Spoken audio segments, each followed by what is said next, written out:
Olá, pessoal! Meu nome é Cida Greco, sou professora de língua portuguesa e vamos começar mais uma aula. Lembrando que esta aula estará disponível para você na televisão e no aplicativo Aula Paraná, no canal Aula Paraná do YouTube e no Classroom. Vamos lá? Quais são os objetivos da aula de hoje? Hoje a gente vai fazer a leitura e a interpretação de textos biográficos. A gente vai compreender as características de textos biográficos e estudar o período composto por coordenação em textos biográficos. Tá certo? Vamos começar com a biografia de Cecília Meirelles. Vamos fazer a leitura e depois responder umas perguntas sobre esse texto. Cecília Meirelles, 1901 a 1964. Foi uma poetisa, professora, jornalista e pintora brasileira. Foi a primeira voz feminina de grande expressão na literatura brasileira, com mais de 50 obras publicadas. Com 18 anos, estreou na literatura com o livro Espectros. Nasceu no Rio de Janeiro no dia 7 de novembro de 1901. Perdeu o pai poucos meses antes de seu nascimento e a mãe logo depois de completar 3 anos. Foi criada por sua avó materna, a portuguesa Jacinta Garcia Benevides. A rigor, Cecília Meirelles nunca esteve filiada a nenhum movimento literário. Sua poesia, de modo geral, filia-se às tradições da lírica luso-brasileira. Apesar disso, suas publicações iniciais evidenciam certa inclinação pelo simbolismo, reúnem religiosidade, desespero e individualismo. Há misticismo no campo da solidão, mas existe a consciência de seus dons e seu destino. Eu canto porque o instante existe e a minha vida está completa. Não sou alegre, nem sou triste, sou poeta. Então, esse trecho aí da biografia, né, de Cecília Meirelles e 3 perguntinhas rápidas para você responder e daqui a pouco eu volto.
E aí, pessoal, conseguiu responder? Vamos comentar aqui as perguntas e as respostas. Quais foram as profissões de Cecília Meirelles? Você viu que ela teve várias, né? Ela foi poetisa, foi professora, foi jornalista, foi pintora. A 2. Que fato acontecido na vida da autora mais chamou sua atenção? Essa resposta é uma resposta pessoal, é aquilo que mais chamou sua atenção. Mas pode ser, por exemplo, o fato dela ter perdido os pais muito jovem, pode ser o fato dela se tornar escritora muito jovem, pode ser também o fato dela não se filiar oficialmente a nenhuma escola literária. Enfim, tem várias coisas ali que aparecem na biografia dela que podem chamar a sua atenção. E na 3, o que é possível dizer sobre a sua poesia a partir desta biografia? Que é uma poesia mística, né? Sendo filiada à questão do simbolismo, à questão da religiosidade, de uma espiritualidade e outras questões também que você pode pegar a partir da biografia. Então, vamos ver agora as características da biografia, né? É uma narrativa detalhada sobre a trajetória de vida de alguém. Ela apresenta dados precisos, geralmente são de personalidades que trouxeram uma contribuição importante para o mundo e pode conter fotos que comprovem o relato e pode ter autorização ou não do biografado. E ela é contada em terceira pessoa, né? Aqui a gente tem a diferença de uma narrativa, né? Uma biografia e uma autobiografia. Na biografia, a narrativa ela é contada por outra pessoa e já na autobiografia, a narrativa ela é contada pela própria personalidade, pela própria pessoa que viveu aquela história, né? A narrativa em primeira pessoa, então, na autobiografia. E você tem uma questão aí que diferencia a autobiografia da biografia, que é a questão da credibilidade dos fatos. Quando a pessoa mesma conta a sua história, passa um efeito, né, de credibilidade. É a própria pessoa que está contando, então você vai tomar aquilo como real. Às vezes, quando a biografia não é autorizada, se duvida muito do que está sendo contado ali. Mas isso não quer dizer que tudo seja verdade. A gente já discutiu em outras aulas a questão da verossimilhança. Não sei se você se lembra que a gente falou da questão da realidade dentro da narrativa. E com a biografia também acontece isso. Então a gente pode ter muito de real sendo contado ali pela própria pessoa, mas isso não impede que ela também conte a sua versão dos fatos. Né? Sempre a gente vai ter versões, sendo contada pela própria pessoa ou sendo contada em terceira pessoa, tá certo? Então, vamos para um quiz falando um pouquinho das características da biografia e daqui a pouco eu volto.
E aí, pessoal, conseguiu responder? Faço esse quiz, né? Vamos ver lá. A biografia apresenta como característica o fato de ser escrita em terceira pessoa. Se fosse uma autobiografia, seria em primeira pessoa, tá certo? Agora nós vamos passar para a questão linguística, né, do texto. O período composto por coordenação. Só relembrando aqui rapidinho, período é uma oração, começa na letra maiúscula, termina no ponto, e eu posso ter mais de uma oração dentro de um período. Cada verbo da oração eu tenho cada verbo dentro do período eu tenho uma oração, certo? Então, ele é composto, isso quer dizer que tem mais de um verbo. Então, eu tenho duas orações compondo um único período. E ele é coordenado. O que isso quer dizer? Que as orações são independentes. Então, o período é composto porque tem mais de uma oração, tem mais de um verbo, e é coordenado porque uma não depende da outra. Eu posso separar, colocar um ponto e continuar a segunda oração com letra maiúscula e ponto, separando as duas ideias, sem nenhum problema no sentido, no significado, né? E o terceiro ponto, quando há conectivos entre as orações coordenadas, elas podem apresentar 5 relações. Então, se eu tenho uma conjunção, um conectivo ligando as duas orações, eu tenho 5 tipos de relações. Quais são? As relações aditivas, as relações adversativas, alternativas, explicativas e conclusivas. Ai, professora, eu não entendi nada, o que é isso? Explica melhor. Então, veja, o que é a aditiva? A aditiva é quando eu tenho uma oração que traz uma determinada informação e na segunda oração eu tenho uma soma, uma adição entre as duas ideias. Então, isso seria o período composto por coordenação aditiva. Está coordenando, e o que coordena, né? O que faz essa ligação? Veja, as conjunções, os conectivos. Pode ser um e, pode ser o nem, pode ser o mas também, tá? Eu estou assistindo a aula, mas também estou fazendo uma outra coisa. Então, eu tenho mas também nas duas informações, assistindo a aula e fazendo outra coisa, tá certo? As adversativas. Adversativa são ideias contrárias, uma ideia oposta à outra. Então, veja, você tem aqui, para ligar as orações adversativas, o mas, o porém, o entretanto. Veja, esse mas aqui é sem o i, é mas, não é mais, né? O mais com i é a adição, né? É a soma. Aqui você tem o mas, que é a adversativa, e aqui você tem o mas também da aditiva. Então, não confundir, porque aqui são as duas juntas, é o mas também. E aqui é o mas, né, sem o i, que é igual ao porém. Se você tiver dúvida, na hora que você estiver escrevendo, troque o mas pelo porém. Se servir, se der certo, é esse mas sem o i, tá certo? Então, eu tenho uma ideia, tá?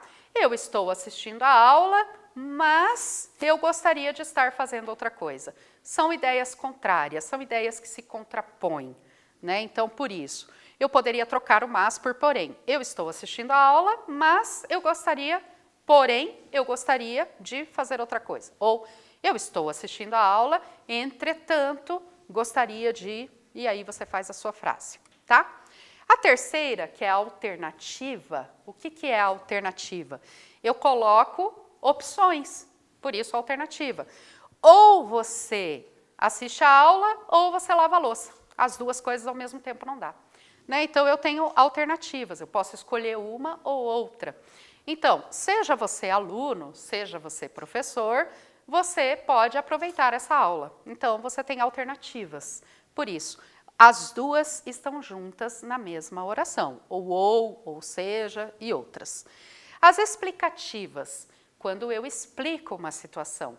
Eu estou assistindo a aula pela TV porque estamos numa pandemia. Ou eu estou assistindo a aula na TV pois estamos numa pandemia.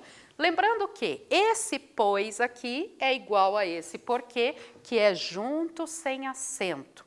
Tá? Então, esse porque junto sem acento dá para trocar por pois na oração.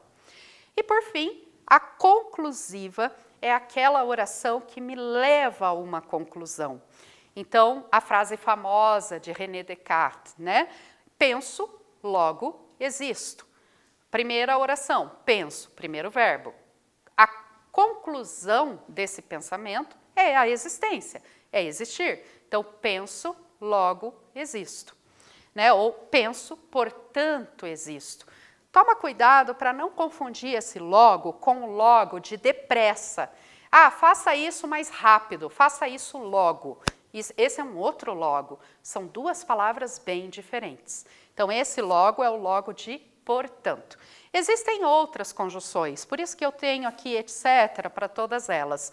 Se você procurar no seu livro didático, em outros livros, na internet, você encontra tabelas para você entender ou até decorar as conjunções e tal. Só que eu gostaria que você prestasse atenção nas relações de sentido que a gente tem entre uma oração e outra. Mais do que você decorar, é você compreender por que eu uso o mas, por que eu uso o porquê, por que eu uso, qual é o motivo de usar um portanto numa oração. Isso é extremamente importante. Né? É importante que você entenda as relações de sentido que uma oração estabelece com a outra, tá? Muito mais do que ficar decorando tabelas. Mas aqui tem alguns exemplos e você pode procurar sim as tabelas para elas serem um apoio até que você compreenda bem esta informação, este conteúdo, tá certo? Então, vamos ver aqui alguns trechos da biografia com algumas conjunções para entender essas relações. Lá na biografia da Cecília Meirelles, você tem essa informação, que ela perdeu o pai poucos meses antes de seu nascimento e a mãe logo depois de completar 3 anos. Veja, na primeira oração você tem o perdeu o pai. Na segunda oração, você não tem o perdeu, mas ela perdeu a mãe. É um perdeu que está implícito. Eu poderia colocar um ponto ali, perdeu o pai poucos meses antes do seu nascimento, ponto. Perdeu a mãe logo depois de completar 3 anos, ponto. Poderia, porque elas são independentes, mas eu tenho um elemento ligando aqui, e mais do que ligando, ele está tirando a repetição do verbo. Então, veja, entenda, é uma ligação que soma as informações. Perdeu o pai é uma informação, perdeu a mãe é outra. Então, ele está somando as duas. Então, por isso, é uma oração coordenada aditiva, tá? Então, quando você estuda a oração coordenada, você tem que entender essas relações que estão colocadas na frase, né? Agora, na segunda aqui, há misticismo no campo da solidão, mas existe consciência de seus dons e de seu destino. Então, veja, a poesia de Cecília Meirelles, ela tem um misticismo no campo da solidão, mas mesmo assim, apesar disso, o que acontece? Ela tem uma consciência dos seus dons, do seu destino, que se contrapõe a esse campo da solidão. Então, essa contraposição, essa ideia oposta, essa ideia contrária está expressa no mas. E você tem aqui uma oração coordenada adversativa. Tá certo, pessoal? Então, é esse tipo de exercício que você tem que fazer na hora em que você encontra um conectivo e que você compreende o seu sentido, o seu efeito ali naquela frase. Tá? Então, mais do que decorar se é oração coordenada aditiva, adversativa e tal, mais do que isso, é muito importante que você entenda as relações estabelecidas entre uma oração e outra. Agora, eu vou colocar aqui um exercício para você me dizer quais são as relações estabelecidas pelos conectivos marcados no poema. Lá na biografia tem um trecho de um poema, né, da Cecília Meirelles, e eu marquei aqui em vermelho os conectivos para você, e você vai me dizer quais são as relações. Coloque lá quais são as orações, de acordo com o que a gente estudou, e daqui a pouco eu volto.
E aí, conseguiu responder?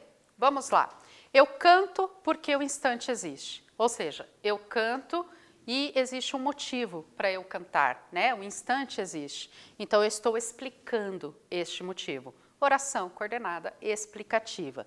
E a minha vida está completa. A primeira oração, eu canto, a segunda, o instante existe, e aí vem uma terceira informação, que é a minha vida está completa. Eu estou somando essa informação, por isso eu tenho uma oração aditiva. Não sou alegre, nem sou triste, sou poeta. Ou seja, esse nem também está somando a informação, alegre e triste. Nenhuma coisa, né, nem outra. Então, eu tenho aqui também uma adição das duas informações, finalizando com sou poeta. Poderia ter um logo aqui, logo sou poeta, portanto, sou poeta, para chegar a uma conclusão, tá certo? Vamos fazer agora a leitura de um texto que eu deixei sem o autor de propósito, para você pensar um pouquinho nesse texto, tá certo? Vamos ler. Leitura. Existo, conheço e quero. Existo sabendo e querendo. E sei que existo e quero existir e saber.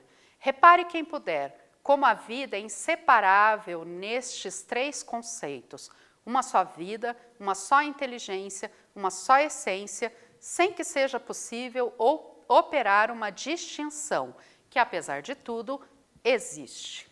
Então, vamos lá. Respondendo as perguntas, eu vou deixar o texto em tela para vocês e daqui a pouco eu volto.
Então vamos lá, pessoal. Sobre o que trata o texto, né? Sobre o conflito entre saber, existir e desejar algo. O saber, o existir e o desejar. Você diria que esse texto ele é literário, religioso ou filosófico? Ele é uma biografia? Você entende esse texto como uma biografia? Ele é bastante diferente daquele texto que a gente viu da Cecília Meirelles, certo? Veja, ele tem um tom filosófico, né, de discutir sobre o existir, sobre o saber. Isso é muito próprio da filosofia, principalmente. Mas ele é também literário e não há marcas de um discurso religioso. Bom, questão 3. Existir, saber e querer são coisas diferentes? Sim, agora explique isso, né? Existir está ligado ao fato de nascer e morrer, o saber está ligado à inteligência, à compreensão das coisas, e querer é a manifestação de um desejo, certo? Agora, vamos para as próximas questões. Qual é a relação que existe entre as orações a seguir, marcadas pela conjunção em destaque, o E? Existo, conheço e quero. Existo sabendo e querendo. E sei que existo e quero. E quero existir e saber. Veja, são relações de adição. São relações de soma de uma informação à outra. Portanto, né, aqui uma conjunção conclusiva, né, eu chego à conclusão que são orações coordenadas aditivas. E a pergunta, você concorda quando o narrador diz que há uma indistinção? Ou seja, são coisas separadas, existir, querer e saber? Né? Você concorda que são coisas separadas, que são coisas indistintas? Né? A resposta é pessoal.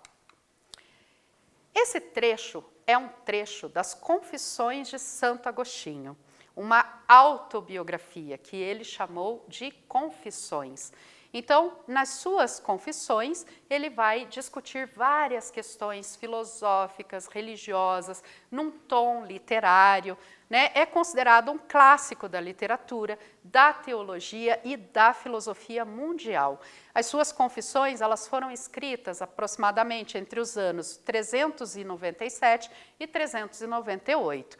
Narram detalhadamente a sua vida, desde a concepção até o presente momento, né, da escrita, e ele finaliza o texto com um longo discurso sobre o Gênesis, né, um livro da Bíblia, mostrando como a Bíblia deve ser interpretada. Então, eu vou deixar aqui para você um quiz, falando um pouquinho da autobiografia, e daqui a pouco eu volto.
E aí, pessoal, olha só, respondendo aí rapidinho esse quiz, a autobiografia, ela deve ser sempre escrita em primeira pessoa.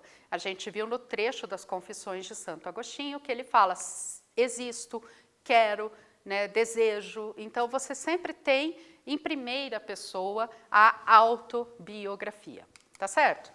Retomando a aula de hoje, você aprendeu, né, características da biografia e da autobiografia, período composto por coordenação e fizemos a leitura e interpretação de textos biográficos. Então, eu vou deixar aqui para vocês um site, que é o eBiografias, que tem várias biografias. Eu indico aqui para vocês fazerem a leitura da biografia de Tarsila do Amaral e 2 sites para você estudar orações coordenadas. Até a próxima!